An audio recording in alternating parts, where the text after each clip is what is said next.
The phone company Sprint shut down a cell phone tower on the campus of a California elementary school after some parents said it may be linked to several recent cases of childhood cancer. Now, those families at Weston Elementary School in Ripping claim the tower could have exposed their kids to harmful radiation.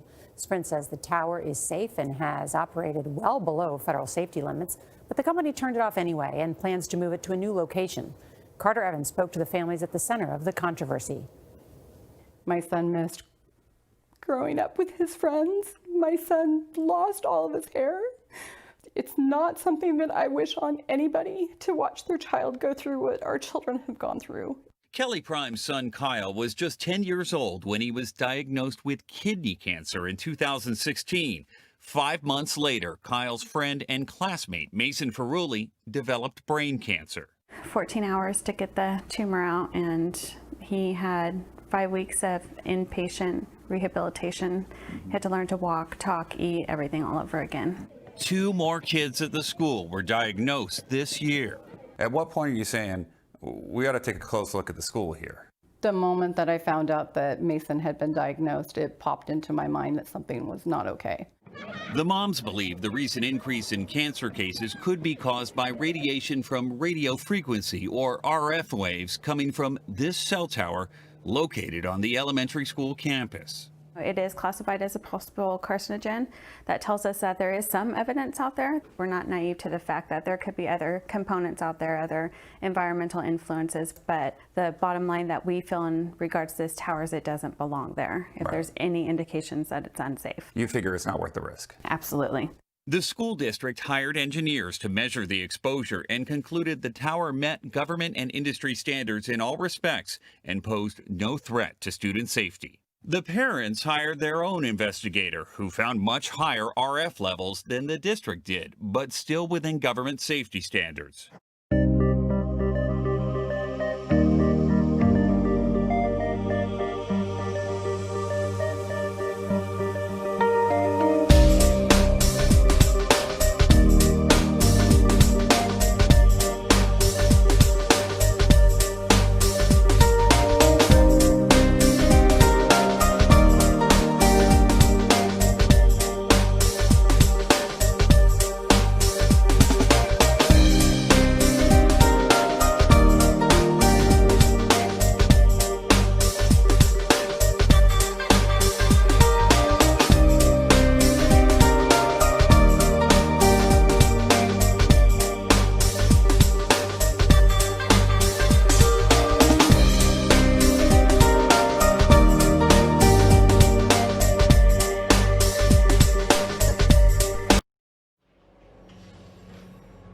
Two American spies have just arrived at Sandoz Laboratories, one of the world's leading pharmaceutical factories. The mission: corner the market on the world's supply of a powerful new psychoactive drug. The CIA was scared stiff the KGB was going to get all this LSD and come over and start dosing people. So we bought every drop of LSD in existence at that point. The CIA has just authorized the purchase of 10 kilograms of pure LSD-25, enough to dose more than half the population of the United States.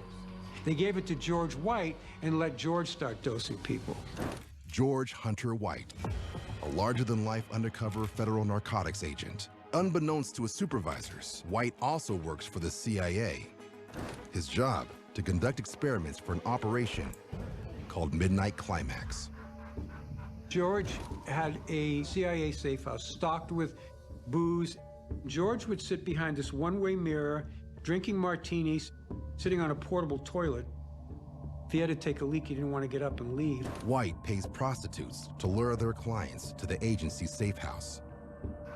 Hookers who would bring these suckers back to the apartment and dose them with pure LSD-25. This is where I have my effect.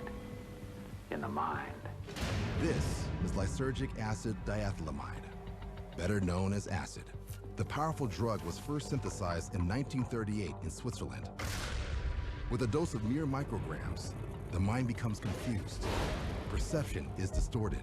Personal identity is called into question. The results can be euphoric bliss or deadly panic. White takes meticulous notes, and files his reports to his CIA handlers. So that was how LSD was introduced to this country. Operation Midnight Climax is part of a larger top-secret CIA program called MK Ultra. The goal: learn how to control and even reprogram people's minds. The CIA believes LSD might hold the key.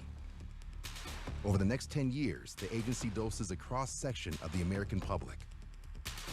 Everyone from unwitting housewives to soldiers to even criminals like gangster Whitey Bulger. Operation Sea Spray was a 1950 U.S. Navy secret experiment in which Serratia marcescens and Bacillus glabigii bacteria were sprayed over the San Francisco Bay Area in California. From September 20 to 27, 1950, the U.S. Navy released the pathogens off the shore of San Francisco. Based on results from monitoring equipment at 43 locations around the city, the Army determined that San Francisco had received enough of a dose for nearly all of the city's 800,000 residents to inhale at least 5,000 of the particles. On October 11, 1950, 11 residents checked into Stanford Hospital for very rare, serious urinary tract infections. Although 10 residents recovered, one patient, Edward J. Nevin, died 3 weeks later. None of the other hospitals in the city reported similar spikes in cases, and all 11 victims had urinary tract infections following medical procedures, suggesting that the source of their infections lay inside the hospital. Cases of pneumonia in San Francisco also increased after Serratia marcescens was released, though a causal relation has not been conclusively established.